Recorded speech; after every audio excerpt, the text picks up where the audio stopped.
stinky, Fifi la Fume, flower, and probably the most famous of all, Pepe Le Pew. Anyways, do you know what they all have in common? That's right, they're all skunks. Yep, skunks.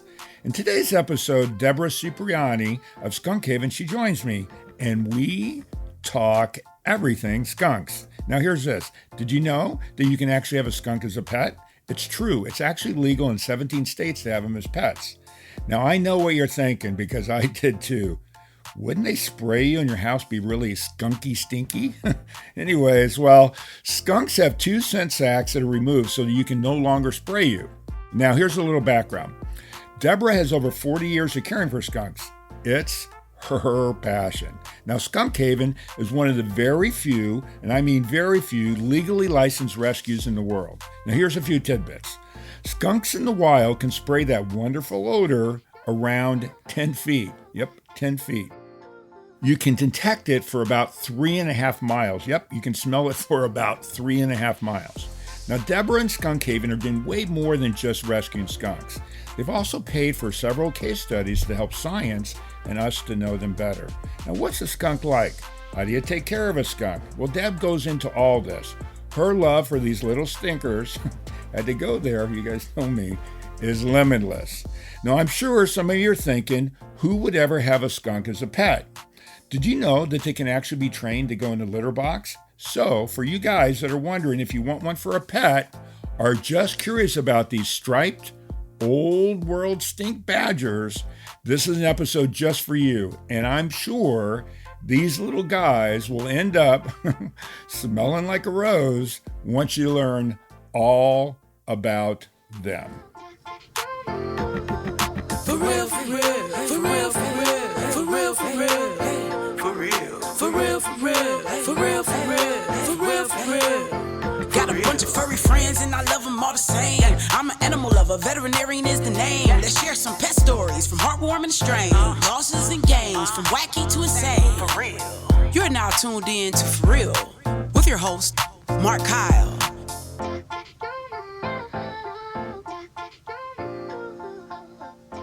Hey everybody, and welcome back to the For Real podcast. Today is a good one. My guest today is Deb Cipriani. Deb, welcome to the show.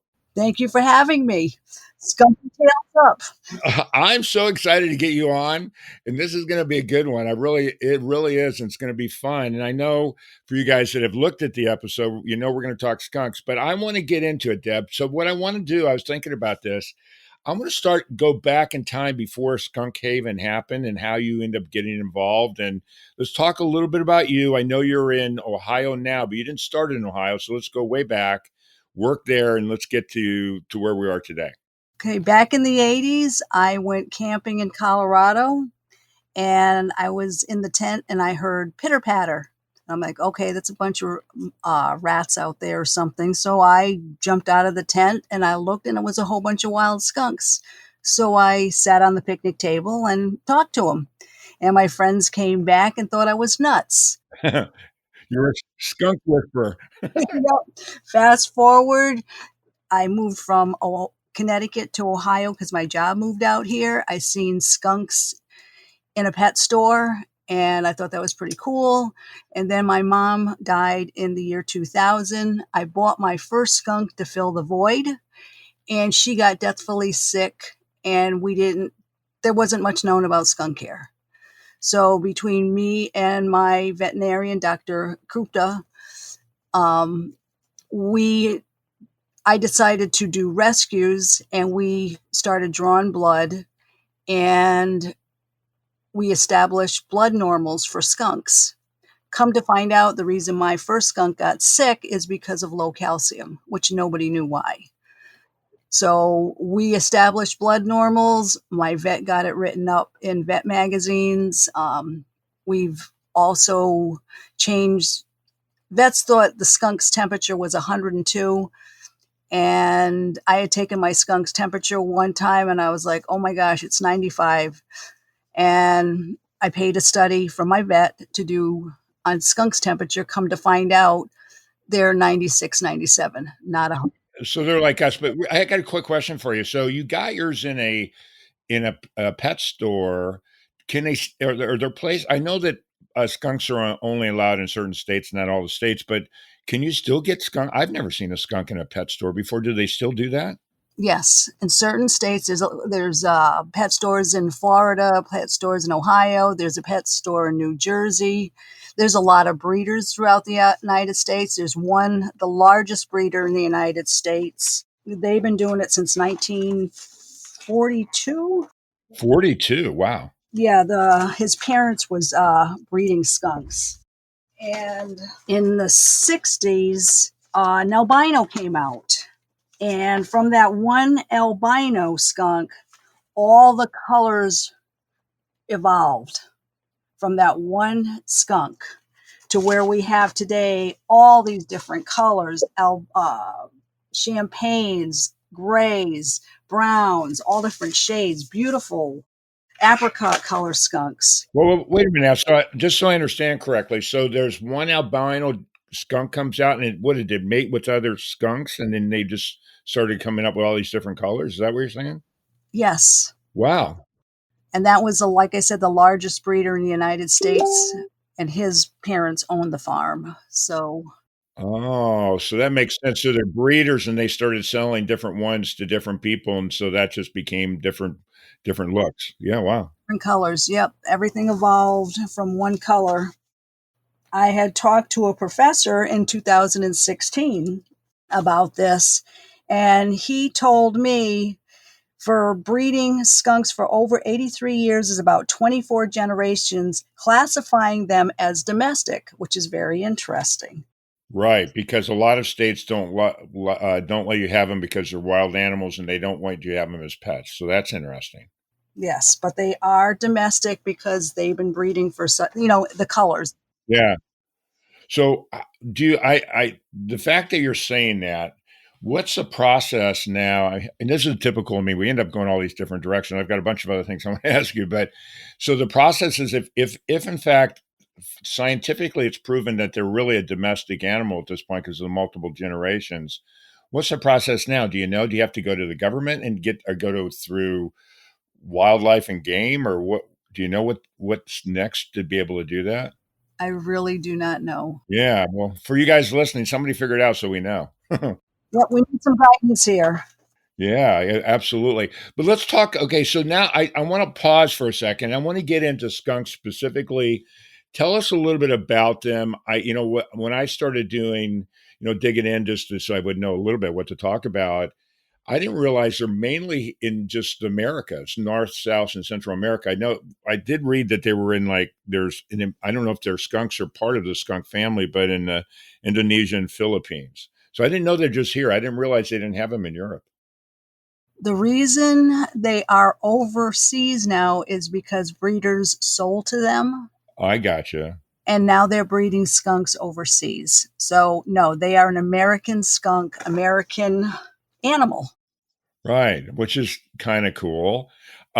So growing up, I lived in California when I was, when I was younger, and where I lived in that part of California, there were skunks everywhere. So you always knew you were going to drive. The skunk was around because you could smell them as you're getting there, right? So let's talk about skunks, the ones that obviously you have, but let's give people a little bit of their characteristics. What it means because I know that they get rid of the is it called the sense? Sex, yes, the breed. Yeah.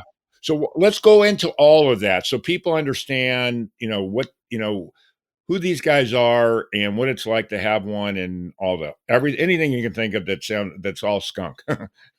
Nothing that stinks, huh? I knew I was going there sometime, but anyways.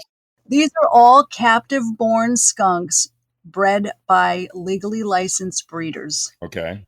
And like I said, they've been breeding since 1942 and probably before that because they got their first breeding pair from somebody who was breeding skunks. So these are not wild skunks. It is illegal to take any skunk out of the wild. So you can't take anything out of the wild and make it as your pet. Right. A lot of states, you may have to have a permit. You have to prove where you bought your skunk from to make sure everything is legal for the safety of the animal. Skunks, they live anywhere from 6 to 10 years. Some have gone up to maybe 12 or 13 years. Just like humans, some of us make it to 100. Right. You have to feed the right diet, which they're omnivores, so they eat a little bit of everything, but they need more calcium and taurine. Taurine is good for the heart. I was going to ask you about taurine. I saw it when I was reading your website about taurine. I've heard it, but I never really knew what it was for. Well, it's good for us too, for the heart. So I better start taking it. But let's talk a little bit. I mean, I want the specifics. I saw that, there's like 12 or 18 different species of skunk or something like that. And they're pretty much, I've seen them before, but they're about the size of a cat, a little bit bigger than a cat, but there's a couple, or one that's pretty big I saw too. I actually didn't even have it realized that there's some big ones out there too. they're all different sizes, just like humans. Right. So different body weights, different body frames. So when I started getting into this, I thought they were all certain sizes, but no, they're all different. And even what I thought was the largest skunk was the hognose. I'm kind of finding out, because I did have a hognose, Right. it wasn't the largest skunk. Oh, I think that's the one I read about. That was the big one, the hognose or whatever it is. Yeah, I thought that's what I saw myself. Yep, that's what I thought too until I owned one. And nope. So she was a little bit smaller. But again, that's body frame. It could be just because that one was, Sure. the other ones may not, just like us. Yeah, I'm just assuming maybe what they mean is that species, the hognose, is just bigger than the other ones, but there could be some of the same size, I would guess. That's probably what it is. So the babies are called, what are they called again? What's a baby called? A baby's called a kit. A kit. Okay, cool. Then the breeders or veterinarians take the scent sacs out about anywhere from 3 to 5 weeks of age. That's a question I had too on that scent sac when they remove those things. And I know they do it when it's younger. Is it similar to doing like a spay? Is it pretty non-invasive? I know it's got to be invasive. Is it a big deal? No, Okay. no, it's not. I've watched them do it. All they do Yeah. pull out the scent sac. That's it. It's like pulling a little thing out, and that's it. No surgery or anything like that. Okay, so this is another question I had, and I know I'm going to interrupt you a lot today because I'm really curious about this, and I'm going to apologize now. So before that thing is taken out, and when people are getting these, and when they're younger, are they spraying with you, and you have to take them in? Do they do that, or do they at a certain age they start spraying? They start producing musk at birth. So how does that work? I mean, so they're spraying in your house if you've got one, you want to get it, or you're a breeder, and they do that. So what do they do to? I mean, Breeders don't breed the animals inside the houses. right, but you're not really having them taken out because you're rescuing them. Or I guess you've probably rescued some that still have the sacks. I would assume, right? I take in captive born ones that people have already bought. Right. And does that mean they've had the sacks removed already? Whenever they're sold, the scent sacs are taken out beforehand, before they're sold to the public. Right. So, but talk to me about the people. I'm hoping to answer the question right. So, I'm a breeder of skunks, and I'm going to sell them to wherever I sell, which I think is kind of a weird thing, anyways. But regardless of that, so are they getting sprayed ahead of time when they bring in their vet to have that thing removed? I guess they are, right? Yeah, I would assume they are, That's crazy. but they're used to it. So, and if it wasn't for breeders, we wouldn't have our pet skunks. Yeah, right. Because you can't have anything that's wild, so you have to do that, which is interesting. The other thing I read too was that which is typical, is that the ones in the wild don't live that long. They live like anywhere from two to maybe up to 6 years, but the ones that are pets live significantly longer. But just like you said, that just like humans, they could live, whatever that length of time is, but it's longer than the ones in the wild. Right. In the wild, they are also getting killed by owls or humans or cars. Right. So they really don't have that many enemies, but because they, defend themselves. Most of the animals run the opposite direction. We know, of course, because I wonder why. Phew, they're saying. Anyways, on the what I was really surprised when I read, because where I live next to a park, and there's a bunch of owls that live there, and the owl's really its biggest predator, other than typical humans, but really that's their big predator. Yes, it is. They could just swoop down and get them.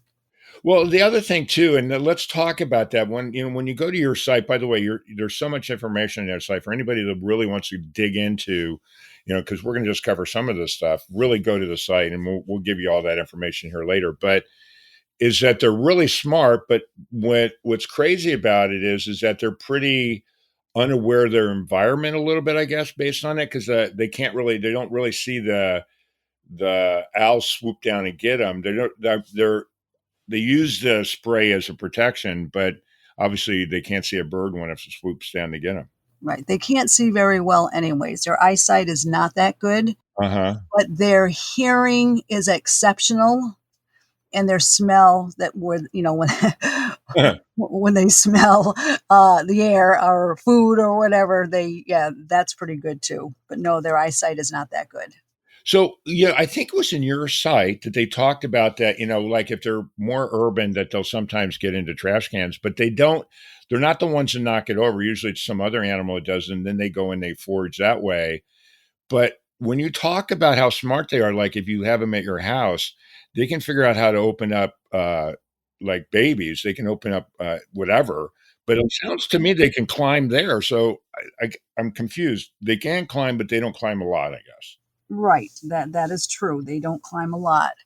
But when they're persistent, they do climb. And yes, they open up refrigerator doors. We have latches on refrigerator doors. We have latches on all the cupboard doors because, yes, they do open them and they are nosy.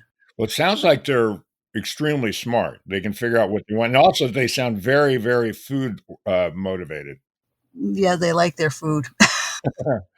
Well, and then the other thing I read, I'm sure a lot of it I read in your website was they don't drink a lot of water, which is kind of surprising. No, they don't. So with my skunks, I add a little water to their food. That way they're getting hydrated. Right.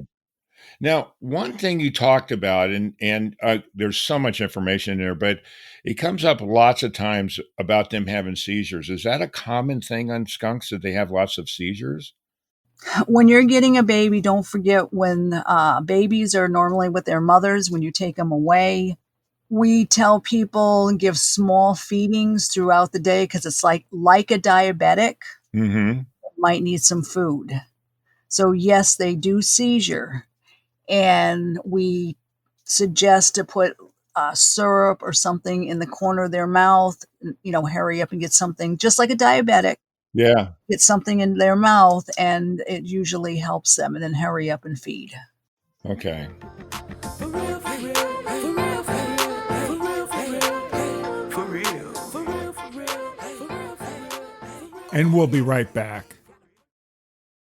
We are supported by PrepVet, providing stem cell therapy for pets. As a pet lover, did you know your pet can benefit from the incredible healing power of stem cell therapy? Prep Therapy offers a groundbreaking solution taken right from your pet's own blood. Say goodbye to joint pain, arthritis, kidney and liver conditions, and more. They'll experience faster recovery, increased vitality, and extended quality of life without the need for surgery or harmful drugs.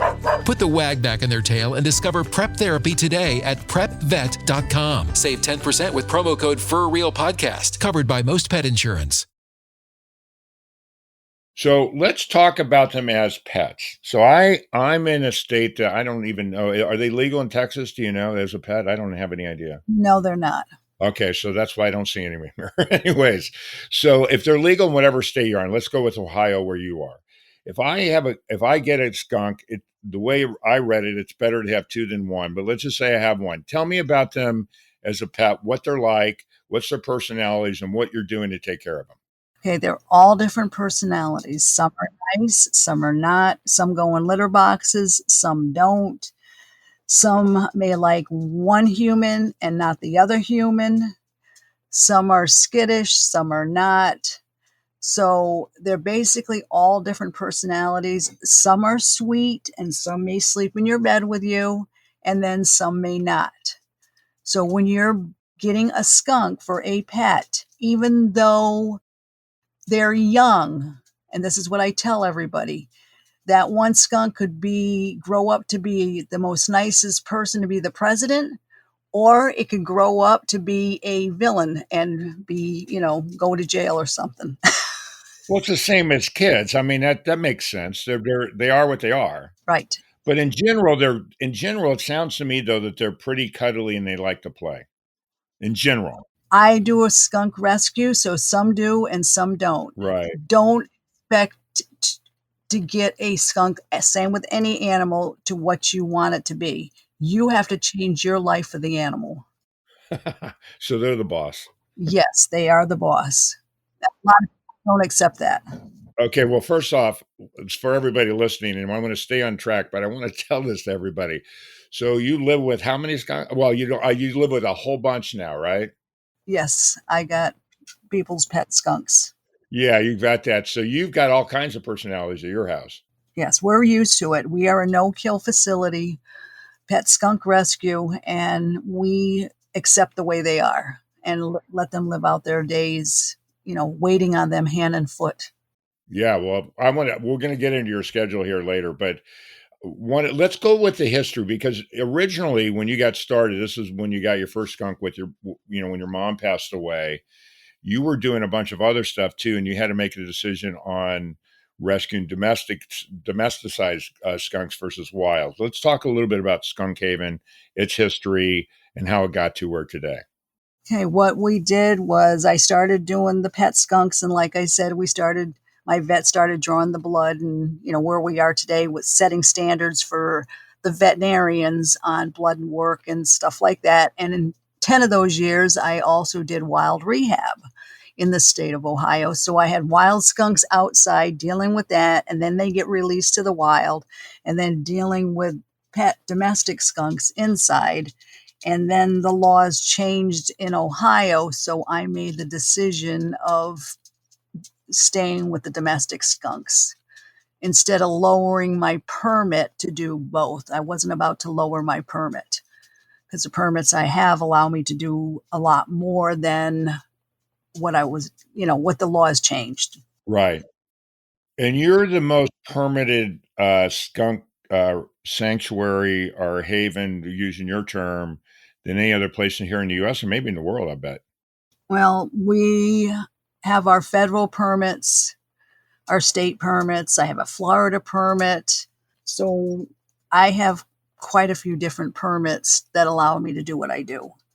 Okay, so I know that you oftentimes take in the older ones just so they can live a quality life until the end of their life, but I know you probably get younger ones as well.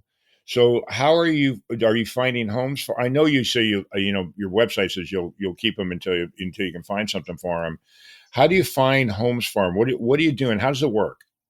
People have to fill out the application online, but most people want the perfect pet. And a lot of times that's not what comes in here. Right. And a lot of people just don't want to deal with it. And yes, I have taken in old breeder skunks from one of the breeders, which is nice enough to, we'll take them in and let them live out their lives inside and wait on them hand and foot like a little king or queen.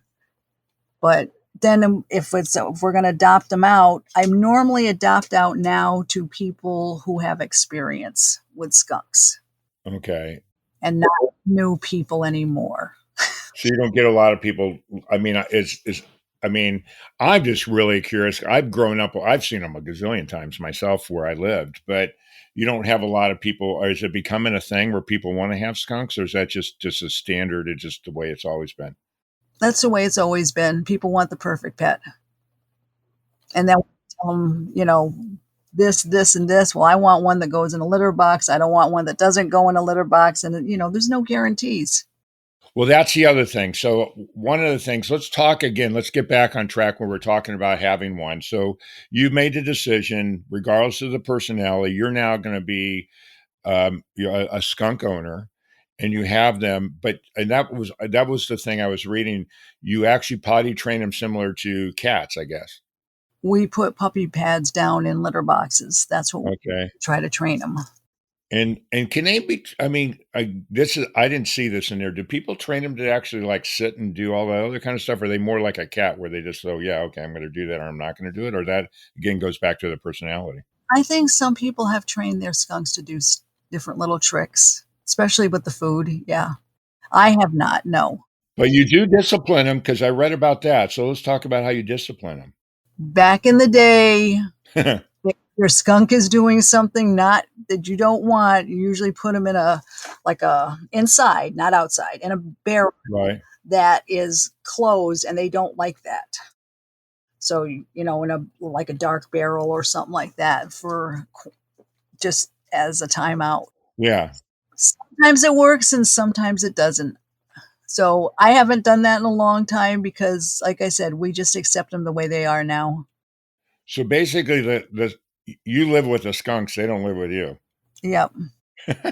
So It's their house. now, how often do they eat, and what do they talk to me? What a meal? I know that you said they're omnivores, but how often do they eat, and then what is that food that you actually give them? I feed mine twice a day, unless it's a baby that comes in, a young one. Mm-hmm. Um, so for breakfast, it could be frozen thawed vegetables along with dog food on top and supplements on top, like calcium and taurine, and if they have other issues. And then for mine get cheese on top as well, and oil. And then for supper, they would get fresh vegetables grinded up and another type of dog food or something on top. And then some have to have their oil on it, some have to have certain cheese on it. Some are very fussy as well. Right. So I basically feed mine twice a day unless it's a seizure baby or, a baby or young one that comes in. Well, one of the things I did, right, I know you're not doing that, but if somebody else gets a skunk, one of the things that you highly recommend, you said almost is mandatory, find a vet that will actually be a vet for a skunk. That's a really important thing. You have to neuter your skunk when the testicles see the testicles, and to spay the skunk maybe within 6 months. So we highly recommend that because sometimes they may urinate, walk along and, urinate, or they might have a musky smell. Like you're marking your territory or something like that. I don't think it's marking. Okay. It's just something that happens. And then some of the males, they smell like a musky smell. And I know people has given skunks up like that. I know one recently, the guy came up. I go, "Your skunk stinks." He goes, "Yes, it does." And Well, I go, "This is because of you, because you didn't get your skunk neutered." So I am very open and mouthy. So oh, I'm not surprised at that at all, by the way.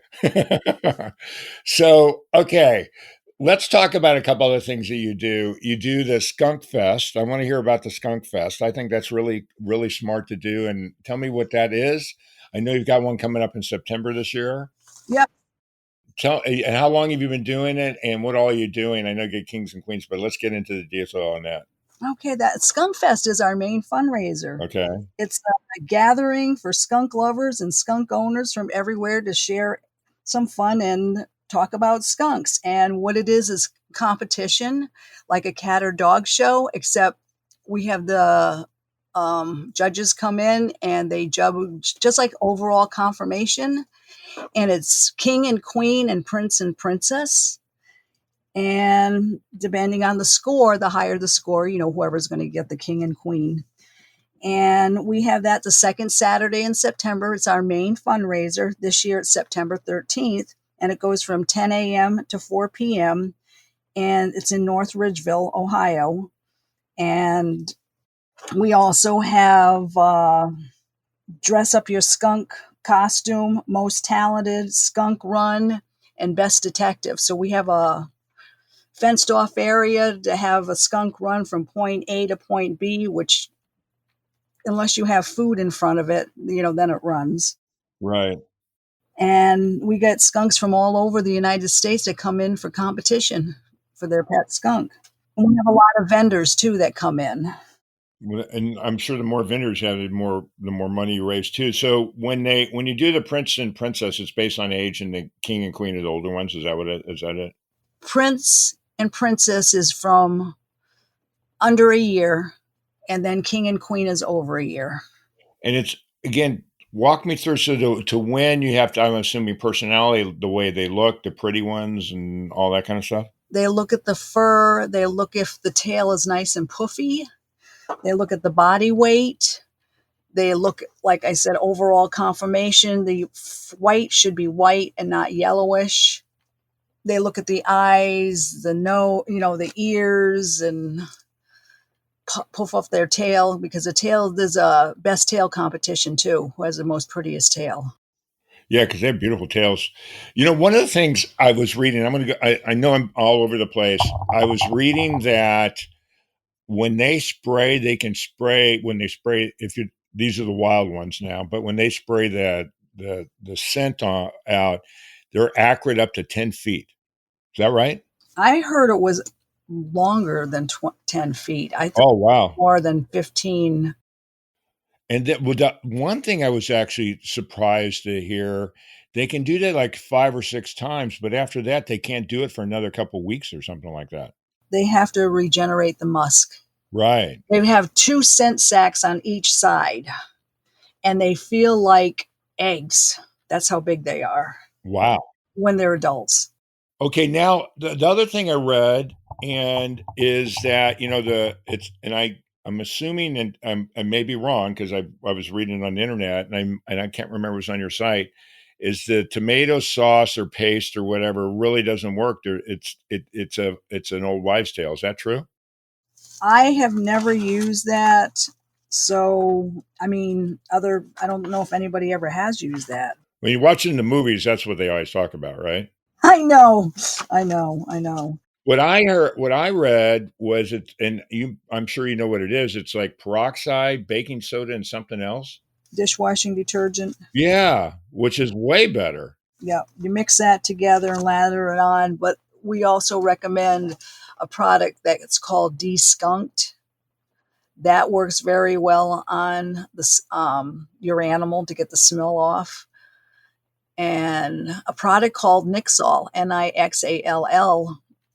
That stuff works wonders on the animals as well. It's a disinfectant sanitizer, which I use here to clean all the litter boxes we have. But I've also used that stuff, and I just got to bring this up. I've also used it for medical purposes too on the animals, and I've seen it shrink lumps. And I also used it brushing my teeth too. I had periodontal disease, Uh-huh. and I was scheduled for surgery, so I started brushing my teeth with that. Right. By the time I went to the dentist, it was gone. What was it called again? Say it again. Nixall, Nixall.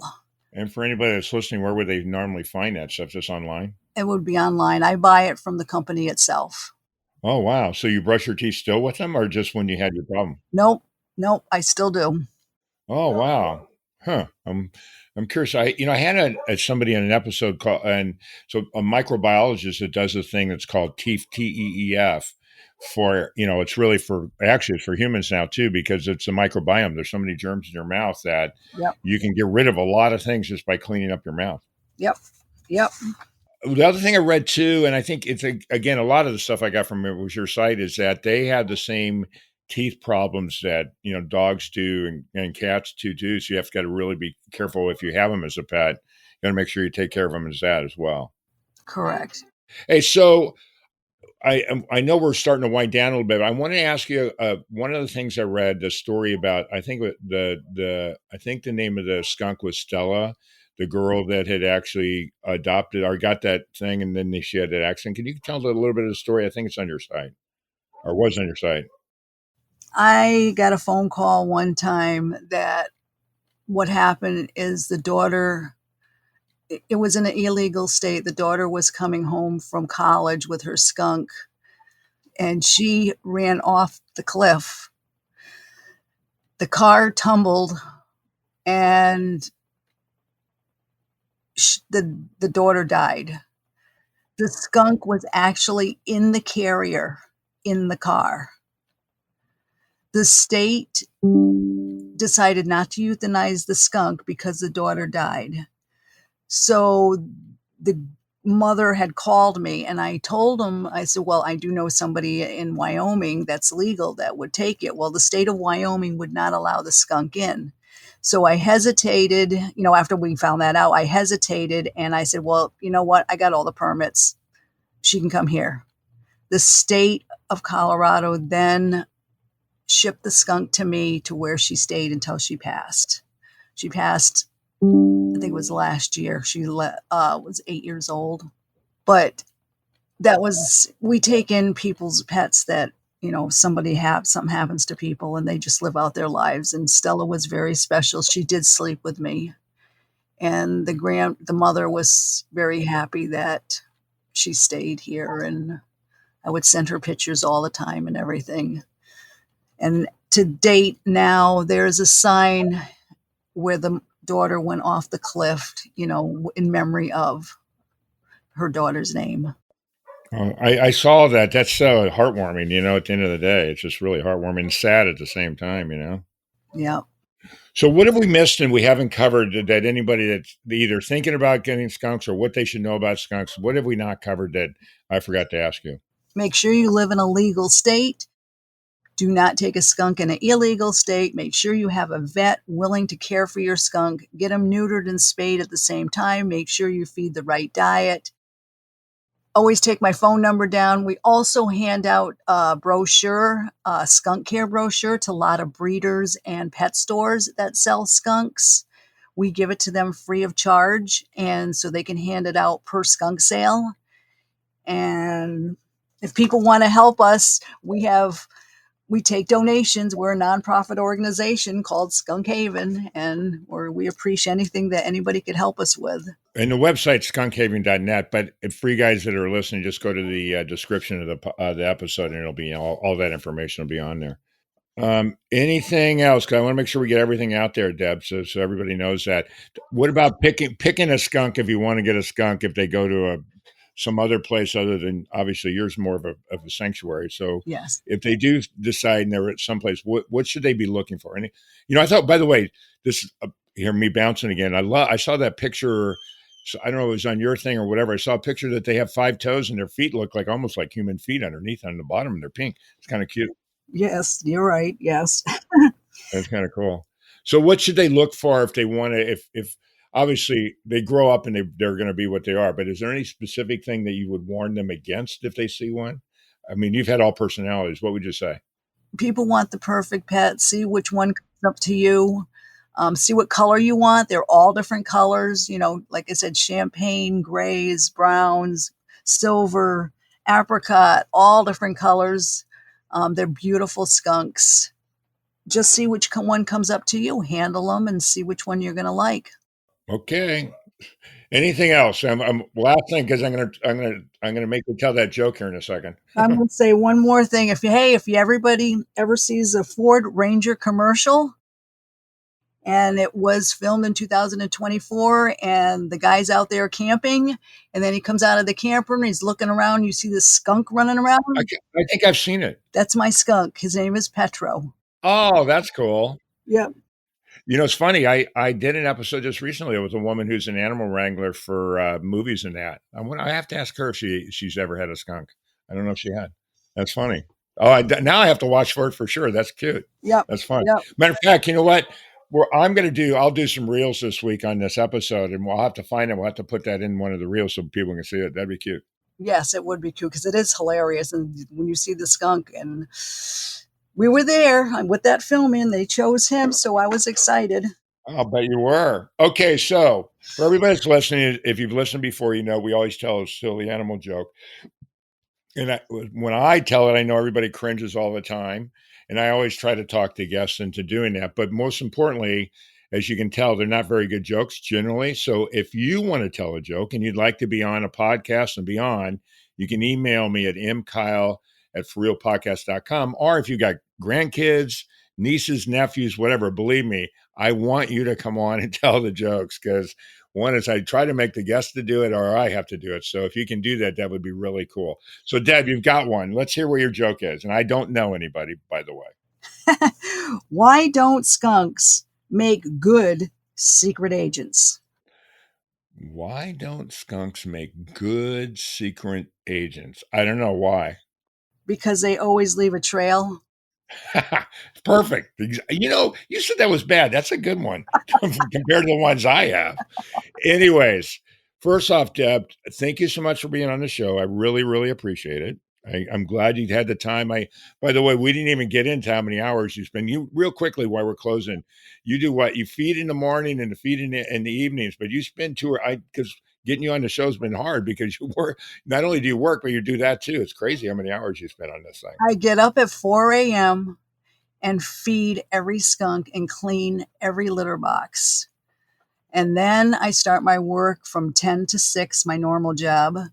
And then I jump out of the chair and start all over again. Being federally licensed, I make sure everything is clean, everything is, done. So whenever inspection comes, everything is perfect. Yeah, and then you got to make sure you get that, especially with all the licensing. But anyways, to close up, everybody else out there that's listening, first off, thank you so much for listening. It means a lot to me. Keep following, please. Pass on the word so other people can hear episodes like this. Keep listening, doing that, but get more people for me because the more you are, the more I build a community and the more I get really interesting people. Most importantly, from the bottom of my heart, thank you so much for listening. For real. That concludes this episode of For Real with your host, Mark Kyle. For previous and future episodes of For Real, listen via all major podcast streaming sites.